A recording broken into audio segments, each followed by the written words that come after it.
Selain disebut sebagai negara maritim, Indonesia juga merupakan negara agraris, yang artinya sektor pertanian memegang peranan penting dari keseluruhan perekonomian nasional di Indonesia. Hal ini dapat ditunjukkan dari banyaknya penduduk atau tenaga kerja yang berada dalam sektor pertanian.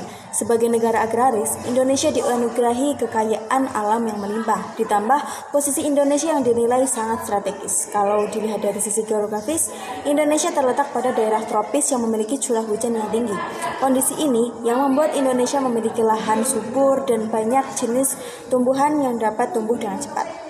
Dan sebagai penyandang istilah agraris, berarti Indonesia juga telah memenuhi ciri-ciri seperti menghasilkan berbagai jenis hasil pertanian, lahan yang luas dan subur, persediaan air berlimpah, merupakan negara pengekspor komoditas hasil pertanian, dan juga memiliki ketahanan pangan. Kelebihan ini memberi peluang besar jika dapat dikelola dengan baik. So, bagaimana pengelolaan yang baik dan apakah pertanian dapat menolong Indonesia untuk mencapai kemajuan, bahkan menaikkan jumlah kelas pasar menengah ke atas? Mau tahu jawabannya? Tonton terus video ini sampai selesai.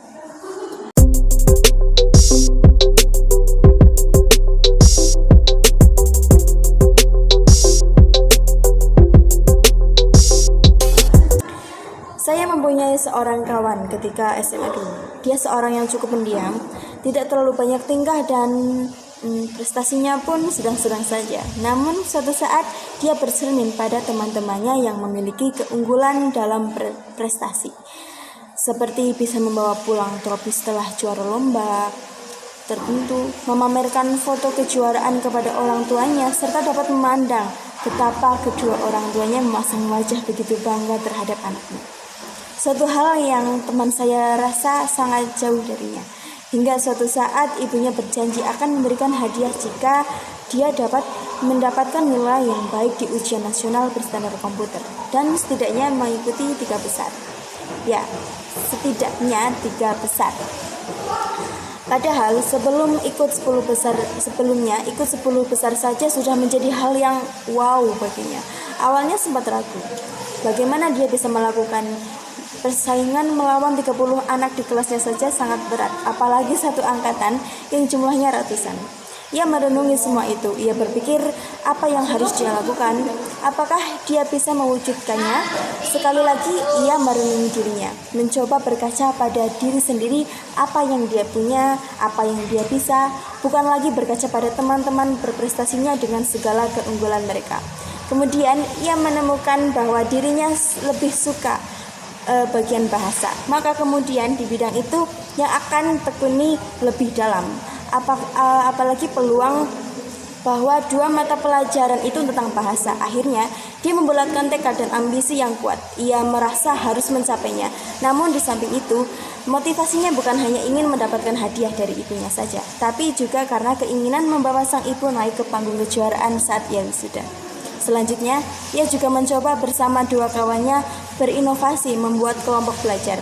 Oh ya, sedikit informasi, teman saya ini selain mengenyam pendidikan di SMA, dia juga belajar di pesantren.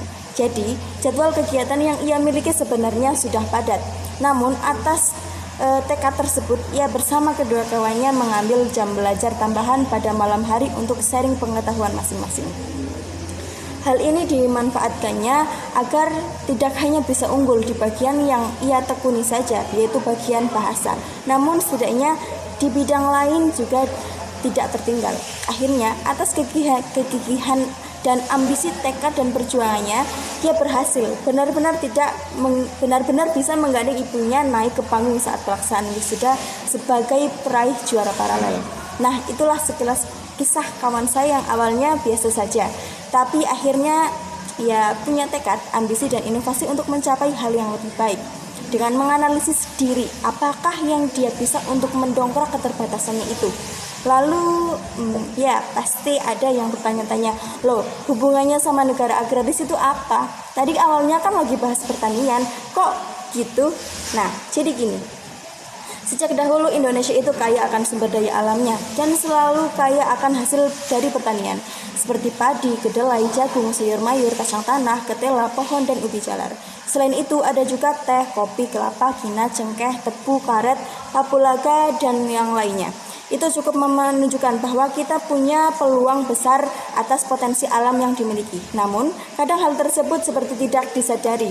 Dengan adanya impor bahan pangan disebut negara agraris, Indonesia seharusnya memiliki ketahanan pangan yang kuat dengan hasil tani yang demikian. Namun, masih relevankah klaim tersebut di zaman ini? Pada tahun 1984, di bawah pemerintah Presiden Soeharto, Indonesia mencatatkan diri dalam sejarah mampu swasembada beras dengan angka produksi sebesar 25,8 ton, di mana jumlah penduduk Indonesia kala itu sebanyak 161,5 juta jiwa. Namun, sayangnya prestasi tersebut hanya berlangsung sementara, dan sekarang Indonesia menjadi salah satu negara pengimpor bahan pangan. Salah satunya adalah komoditas beras, yang mana beras merupakan komoditi pokok masyarakat Indonesia. Akhirnya pada penghujung tahun 2021 kemarin, Direktur Utama Perusahaan Umum Badan Urusan Logistik atau Perum Bulog, Pak Budi Waseso, mengatakan bahwa ke depannya Indonesia tidak lagi akan mengimpor kebutuhan pangan. Alasannya, di Indonesia bisa mencukupi kebutuhan panganan dari penyerapan para petani, sehingga di sini kerjasama antara pemerintah, masyarakat, dan pemberdayaan petani sangat dibutuhkan, di mana sebagai negara agraris kita harus memahami sebenarnya potensi apa yang kita punya. Tentu saja dari pertanian, maka diharapkan pemerintah dapat mendukung sepenuhnya terhadap peningkatan sektor pertanian, peningkatan komoditas hasil tani dengan pemberdayaan para masyarakat petani di Indonesia.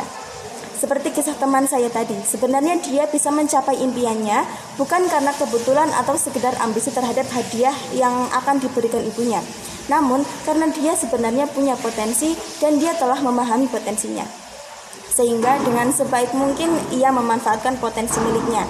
Dengan begitu, feedback-nya akan datang sendiri secara mutualisme. Mudah-mudahan kedepannya Indonesia kita dapat menjadi agraris yang nyata sepenuhnya. Oh iya, saya ada pertanyaan. Jika Anda adalah seorang petani, apa